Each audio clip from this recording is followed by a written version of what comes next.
एक बार की बात है, किसी बड़े राज्य में एक राजा अपनी रानी के साथ रहता था। उसके राज्य में प्रजा बहुत खुश थी। राजा अपनी प्रजा का ध्यान अच्छी तरह रखता था, इसलिए सभी लोग राजा और रानी को दुआएं देते थे। सब कुछ होने के बाद भी उन दोनों को बस एक ही बात का दुख था कि उनकी कोई संतान नहीं थी। रानी सूरज की पूजा करती थी। उसे पूरा विश्वास था कि सूरज देवता की पूजा और कृपा से उसे जरूर ही संतान की प्राप्ति होगी। मेंढक ने जो कहा था वो सच हुआ और उसी साल रानी की सूरज देवता की कृपा से खूबसूरत बेटी हुई।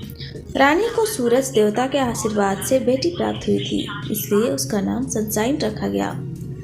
राजा ने उसके पैदा होने पर बहुत बड़ा उत्सव रखा और उसमें सभी को बुलाया, लेकिन गलती से काली परी को बुलाना भूल गया। जब सभी राजकुमार को आशीर्वाद दे रहे थे, तभी काली परी आ गई और उसने गुस्से में राज को श्राप दिया कि जब तुम्हारी बेटी 15 वर्ष की हो जाएगी, तब एक चरखे की कील चुभने से उसकी मौत हो जाएगी। इतना बोलकर वो गायब हो गई। राजा और रानी दोनों बहुत खुश हुए।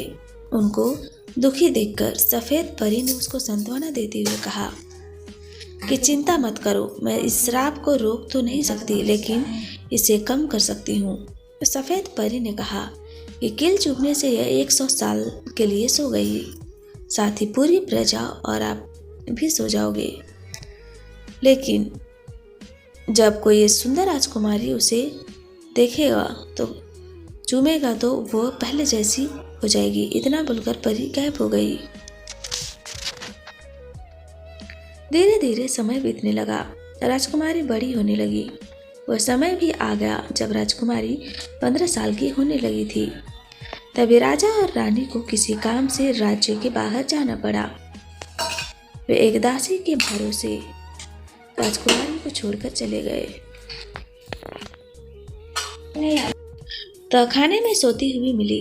उन्होंने जैसे ही उसे बिस्तर पर लेटाया तो एक एक करके कभी सोने लगे। कई वर्ष बीत गए। महल के चारों ओर जंगल और कंटीली झाड़ियां उग गई। महल तक पहुंचने का रास्ता बहुत कठिन हो गया था। उस महल तक पहुंचने की कई राजकुमारों ने कोशिश की, लेकिन कोई भी वापस नहीं आया। काली परी के श्राप से सभी नींद में सो जाते थे। एक दिन उस सुंदर महल की कहानी सुनकर एक सुंदर राजकुमार उस ओर आया जो कई राज्यों को जीत चुका था। सभी ने उसे वहां जाने से रोका और कहने लगे कि जो भी वहां गया कोई वापस नहीं लौटा। लेकिन राजकुमार ने किसी की भी नहीं सुनी और महल की ओर चला गया। जैसे ही वह महल के पास पहुंचा, अपने आप ही झाड़ियां दूर हो गई और वह सीधा राजकुमारी के कमरे में चला गया। राजकुमारी को देखकर वो मानो उसकी सुंदरता में खो गया। उसने खुद को संभालते हुए जैसे ही उसे चूमा, वैसे ही काली परी का श्राप टूट गया और उसके साथ ही सभी नींद से जाग गए। सभी दोनों और खुश हुए और दोनों की शादी करवा दी। कहानी से सीख: दूसरों का अच्छा चाहने वालों का कभी भी बुरा नहीं होता है। तो आपको हमारा ये मोरल स्टोरी कैसी लगी हमें कमेंट बॉक्स में सजेस्ट करिए और हमारे चैनल को लाइक, शेयर और सब्सक्राइब करना ना भूलें। धन्यवाद।